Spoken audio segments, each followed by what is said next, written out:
Welcome to the It's in Queens podcast. I'm your host, Jeff Simmons, and this is the only podcast that focuses on my borough of Queens. This podcast comes to you each week thanks to the Queens Tourism Council and the Queens Economic Development Corporation. Together, they work tirelessly to showcase our borough as a destination filled with amazing experiences, cultural gems, and opportunities for everyone who lives here, works here, or visits. As summer unfolds, Queens truly comes alive for families and kids looking to make the most of the season. From the sprawling lawns of Flushing Meadows Corona Park, perfect for picnics and kite flying, to the interactive exhibits at the New York Hall of Science, there is no shortage of ways for families to explore, to learn, and to play together.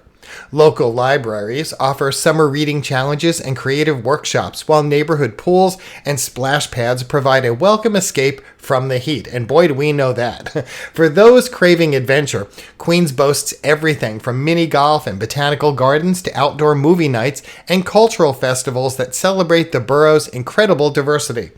Thinking back to my own childhood, although I did grow up across the Hudson River, summer was always a time for family trips, and later, as a teenager, I became a camp counselor. I worked at a day camp where kids were dropped off each morning and picked up in the afternoon rather than staying overnight. I absolutely love those days, not just because of the energy and laughter that filled the air, but because we always found ways to make learning fun, whether it was through games, arts and crafts, or spontaneous science experiments.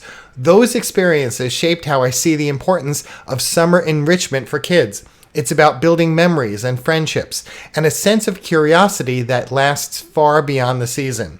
So that's why I'm especially happy this week about this week's guest, Michele Kelber. Michele is the founder and owner of Gantry Kids and Teens and the author of How to Not Ruin Your Kids. She's dedicated her career to helping families navigate the challenges and joys of raising children in a busy city, and she brings a wealth of experience in creating programs that inspire and empower young people.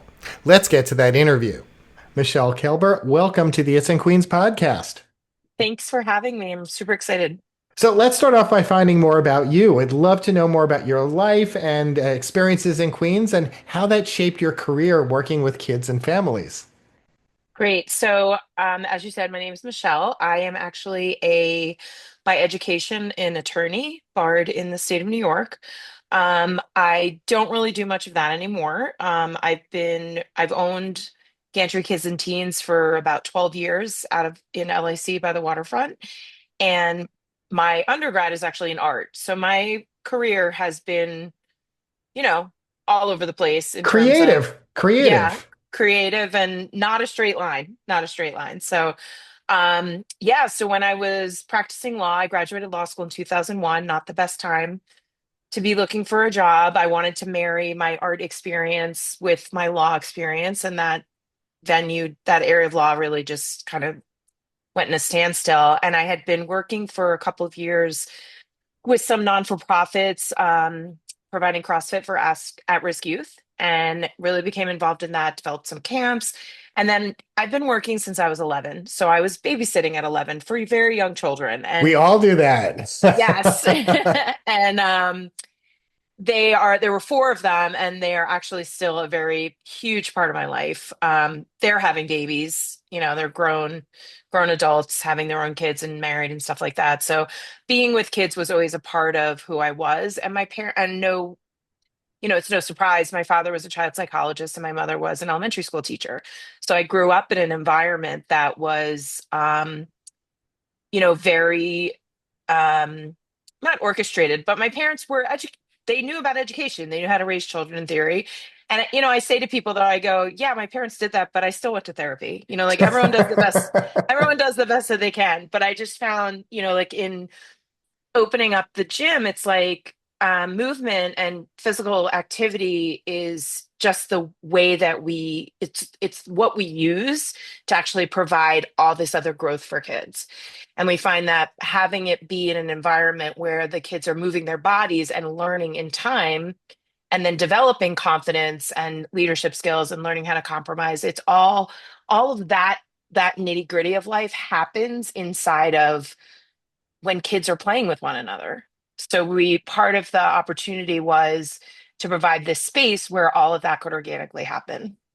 So what was the moment when you said, you know what, I'm going to found Gantry Kids and Teens? What was that just, that pivotal moment? Well, it was not pivotal. It was I actually started kids programs at various. I was really big into CrossFit at that time, and there were not as many in the five boroughs 10, 12 years ago as there are now. And I had started two in Brooklyn, one in LIC, and I think one somewhere else in Queens. And it really stuck in LIC. So I devoted all of my time, instead of traveling every which way, I devoted my time in really developing a program there and listened to the parents' needs and what they wanted for the kids. And like, so we added, like a kids' night out every once a month on Saturday nights. And like, we call it kids' night out, not parents' night out, because we want the kids to have the experience of this is really about you. This is not about your parents having a night off. It's about you like being able to go out on a Saturday night and, have a great time and stuff. And then we were doing camps and birthday parties and, like people just started asking me to do more and more. So we developed the program that way. I think the pivotal moment for me, though, in realizing law wasn't for me was I'd worked heavily in the subprime mortgage fallout, and it was like we were representing companies that didn't exist, but there were still lawsuits pending. And I was just like, I can't, I'm like ethically just was not up to what was going on. And I was like, this is not what I'm about. Like I'm about making a difference. And I just and kids were always that for me. And it's like even to this day, I don't get to interact with them as often as I used to, but my face changes when I see a kid. It lights up. Like they change me, So it was like I was like, let me give them number one, the things that I loved about my childhood, because it's, I grew up in the decades ago, let's just say, and things have changed. I grew up without technology. Like we free range parenting was a thing. You just didn't call it that because it was just parenting, And it's like I wanted to provide for them all the benefits and excitement I got, but then also fill in the gaps that are being created by technology and by this like fear-based decision making, and also in an urban area where those fears and um, reservations are much more pronounced than, let's say, like the suburbs or somewhere more rural. So, And I grew up playing kick the can and kickball during the summer. That was my see, there summer. you go. I'm dating myself there. I So, know. your camp, your programming is built around four pillars. I'd love for you to talk Yes. about them and explain what each of these means and why they're so important. Great. So our tagline is building tomorrow's leaders today. Um, and it's like we have this expectations of kids that when they get to a certain age, they should be independent and they should understand things, and they don't. We have to teach them that. And it's like when we're not giving, when the apron strings are too short or when they're not really interacting in the world, it can be a very scary place for them. But then we're like, well, why aren't you independent? And it's like, well, because you have to practice with them. So the four pillars helps. That's our prescription for building tomorrow's leaders today. So physical activity is number one. It's one of the most underrated benefits in general. Like you hear people talk about, physical activity can not only have your benefits to your body, like your physical body, but it helps you regulate your emotions. It shifts your brain space. It gives you mental clarity. Like, so there's a lot of key components of that. And you don't want as an adult, it's terrible as an adult when you go to the doctor and they're like, you have to exercise now. And it becomes a chore and something you have to introduce in your adult life. Whereas if we are having that be a part of children's lives on the daily, that's a conversation that we're going to eliminate later because it's something that they make time for. It's something that they know they see the value in, and it's something that they like. So it's Mm, the same, so it becomes a part of their everyday, not something they're going to have to do later to fix something that's not working, and it's much harder as an adult, as we all know, even if you fall off the wagon, getting back into like that kind of like, but it's just like to create that joy for them. So the next one is outdoor time.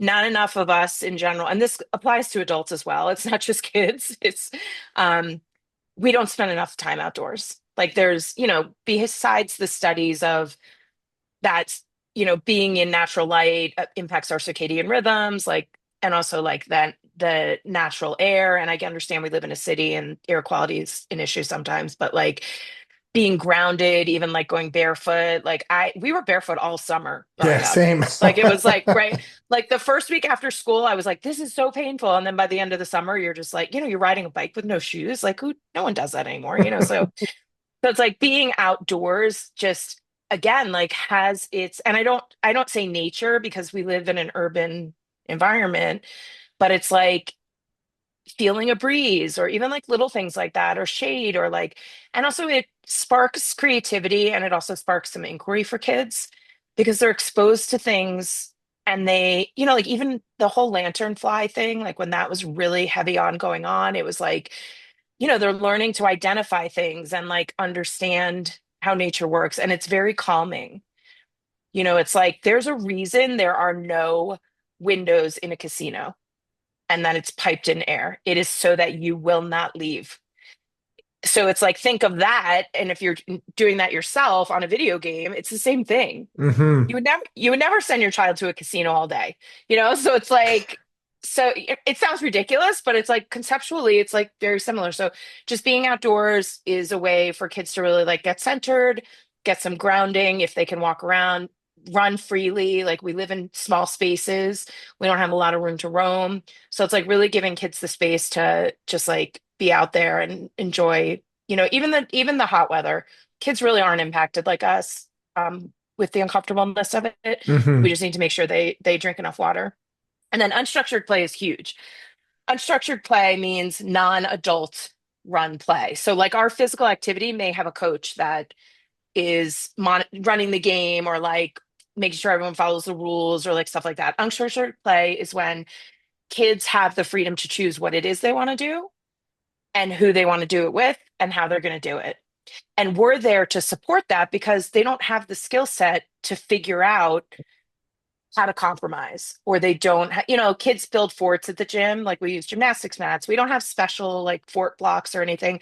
They just find what they find and they build all these really cool things out of it, but inevitably someone will be mad and they kick it down and then we have to get involved and it's like, well, how do you have this conversation or like how do you or we set up limited parameters for them and then they have to figure it out after that. So the unstructured play is where they learn a lot of the life skills, like how to lead a group, how to convince or compromise, how to, like problem solve, critical thinking to figure out how are we going to make how we want this mat to be a roof, but how are we going to get it to like stay that way, or like what can we do? And it's the heart of where kids learn so much developmental and like important life skills in an appropriate way. Like a lot of us can learn by listening. Children don't learn by listening, they learn by doing. So it's like, and when it's self-led, it's much easier for them to process than it is if it's told to them. And I think Mm. that's true with a lot of adults as well. Like, don't tell me what to do. There's like different personality types. And all the rebels in us are like, we're going to do what we want, don't tell me what to do. And there are a lot of kids like that too. So the unstructured play really is the heart of where they learn so much developmentally, and not many kids have any time that is unstructured in their life.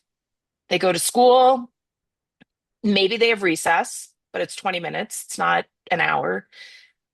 Then they go to an after school program where a lot of them have structured activities the whole time.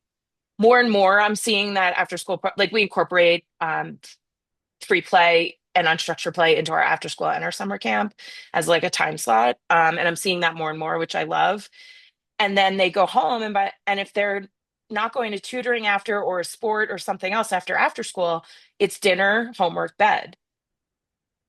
So it's like, where is that time? And also kids like, even though they're kids, they have agency and autonomy, but they don't have an opportunity to use it. Mm. So there needs to be a place for them to actually make their own choices so they feel as though they have some say in what goes on in their life. It's really empowering for them to be able to make a choice. And you've got one more pillar, the And I have one community more. wellness. So community wellness is basically young people and a lot of adults I know think that they are the only thing in the world, right? So it's like the young people think that because they just don't actually understand the structure of the world. So we start to introduce them to we are concerned with the environment. We like them to know the community. Collective communities in neighborhoods don't really exist anymore, where like you could go, like let's say something happened, like your mom fell and she couldn't, or your mom or dad fell when you were walking and they couldn't stand up. Most kids wouldn't know that they could run into a store and be like, I need help, or like Mm. whatever it is. So you want to build this collective community so that kids feel safe with other people besides their parents. So in doing the wellness part of it, it's like your wellness, we take care of the community, and then the broader, there's LAC, there's Queens, there's New York, there's the world, and even cleaning up. So sometimes, like, we'll go to anytime we have lunch for camp, we're always out and about. It's like pick up a piece of trash. I don't care if it's yours. This is our park. We're responsible for helping take care of it. So in the process, we've also gone and like, we've talked to the people that maintain Murray Park and they explain like all the work that they have to do to the kids. We've gone to the firehouse, we've gone to the police department, and like stop in and just see what people are doing and understand the importance that they have for us, but then also our part as a community member for them. So you put all these things together and they accomplish what your goal is, which is to build tomorrow's leaders today. Yeah. Talk a little about why that's so important because you're creating such a well-rounded, hopefully well-rounded youth. Yeah. It's so important because now that I'm not on the young end of life, I'm middle aged. I am meeting more and more young people who do not have a skill set to be successful at a job. And it's not because they're not smart and it's not because they're incapable. It's that we haven't given them the opportunities to actually be successful on their own. Like they are successful within school in the confines of school, but then they're taken out into the world and it's like they don't know how to apply a certain skill set that they got to something else. And I'm finding that for myself when I hire people. Like I've realized this year, not just with this, I do some consulting with other programs. So I've helped hire and staff camps and things like that. And I've always liked teachers because they have experience working with kids. What's the shift that's happened in a lot of schools is that the teachers actually don't have the authority to make a lot of decisions in the classroom. So what ends up happening is when there is a problem or even like an exception, they have to run it up the flagpole. So what's happening is teachers aren't there's no problem solving. They think solving the problem is running it up the flagpole. And it's not their fault, right? Like I'm not anything that I say is not a judgment of anybody. It's just how we've over time and part of it is because of lawyers. We're very litigious. It's like the United States is a very litigious place, and it's like no one wants to be stuck holding that bag at the end. So it's like if we develop all of these skill sets at an appropriate age, combined with their age, doing it appropriately, it becomes second nature to them. And then when it's time for them to go out in the world, whether it's teenage and older, and then also into college, into the workforce, number one, they can manage their own, um, what's it called, challenges. Hmm. Like there are books that I've read where like parents are calling jobs. And I'm even like some of the kids I work with, I'm like, I need to talk to your child. I'm not talking to you. Like I can't, like I need to know that they're going to show up. I know you'll show up, but you're not working for me, so it's like, to have them be able to manage that kind of stuff, to be able to speak up for themselves, to be able to see where there's a problem and have the confidence to take it on. Like I'm a very outspoken adult, but as a child, I was not. And it was like anxiety driven for me to have to like have hard conversations with teachers or think, whatever it is. So it's like putting them in a position where they can wholly speak for themselves and they know that even though they're little, like they have a voice. So then as they grow, those skills just keep getting bigger and adapt to whatever it is that they're facing in their life. So And it you makes it, yeah. You've got so much knowledge and you put a lot of that into a book, How Not to Ruin Your Oh, right. Kid. I want to make sure you talk a little about this book and what some of the takeaways might be for parents so they will hear this Yeah. podcast and go out and get the book. And go with the book. So the book is about it's about the years that my babysitting family shows a lot of cameos. But it's about the experience of how I was raised. I was lucky to, be raised the way that I was, and also how just over the years what I've learned because so here's the thing, I don't have my own children, right? I don't have kids. I That is something I didn't want to ever do. I love children and I give them everything that I have when I'm with them. But the benefit of working with kids is that I've parented hundreds of children. So what one parent sees in their child, they may not recognize in the way that I could something. And it's not a bad thing or a good thing. It's sometimes I've said things to parents where I'm like, your child's an exceptional athlete, but they don't play team sports. And I go, that doesn't make a good athlete. Like they are an exceptional mover, they're whatever. Or like if I see a kid doing something, I'm like, a parent was like, thank you for telling me that because I didn't know that that's how they acted that way. And I go, yeah, because you don't see them in social settings. And if you do, your presence changes things. So it's like I have this eye into these behaviors, and every kid is an individual, but there's a lot of commonalities, and it's really just like, I reread the book sometimes and I'm like, it's kind of funny, it's like written in my narrative, and it's like, it's just little things like we had talked about, like kids don't do chores now. Well, chores actually make kids feel a part of their family and that they have value, or like there are little things, like our lives have gotten so much easier with technology, Mm. but it's like like there's a movement now to bring back landlines because kids can't even pick up the phone to call their friends anymore. And that's like talking on the phone is a skill set. Like, how many young people do you know now that they're like, I don't talk on the phone. It gives me They, anxiety. they Yeah, text. it's all texting. And then texting is a whole other thing because there's no tone, there's no, like it's not my favorite thing. I just, that's when I hear myself talk, I'm like, oh, I'm that lady now. Like I'm that lady Oh no, that like I'm that doesn't guy. I'm like that guy now. I'm right. that guy now. Don't worry. Right. Like I'm just like, no thanks. So yeah, so it's just the book is a concise way to have people see what, and I talk about difficult subjects too. Like people are so afraid that their children are going to be kidnapped. And I was like, statistically, there's a 0.01% chance that a child will be kidnapped by someone they don't know.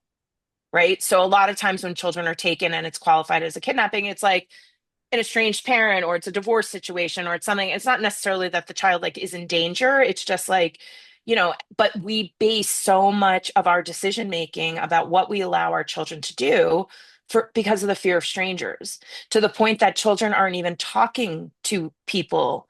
And I was like, it's okay to talk to other people. We need to actually allow them so that they can have an internal barometer where they can tell the difference between strange behavior versus um stranger danger. Like stranger Hmm. danger is a blanket statement. That's not really what we're trying to have them have some kind of internal um compass to be able to determine what is like weird behavior versus just nice people, and they're not learning a lot of that.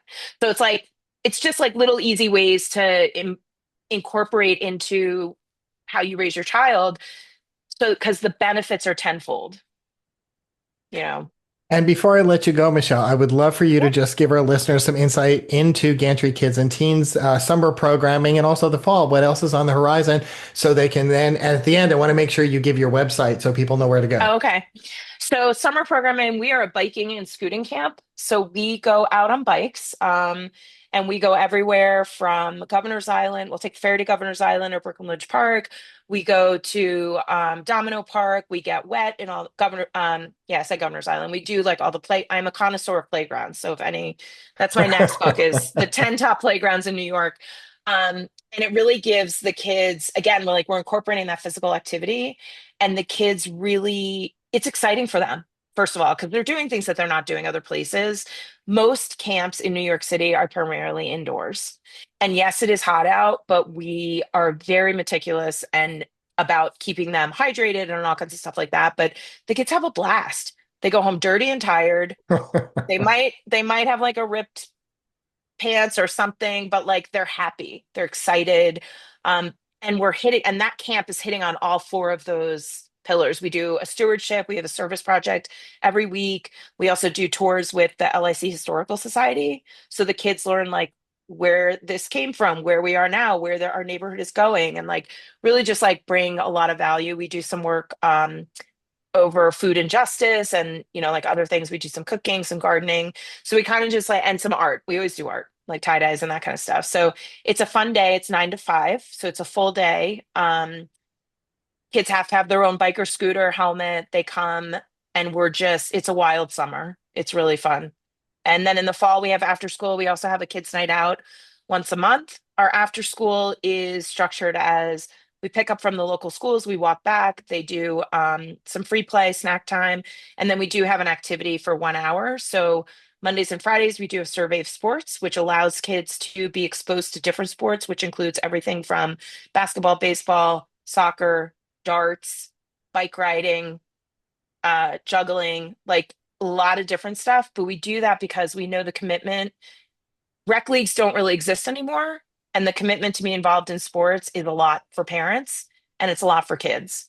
And if kids don't like it, that's a big commitment to either walk away from or have a child fulfill on.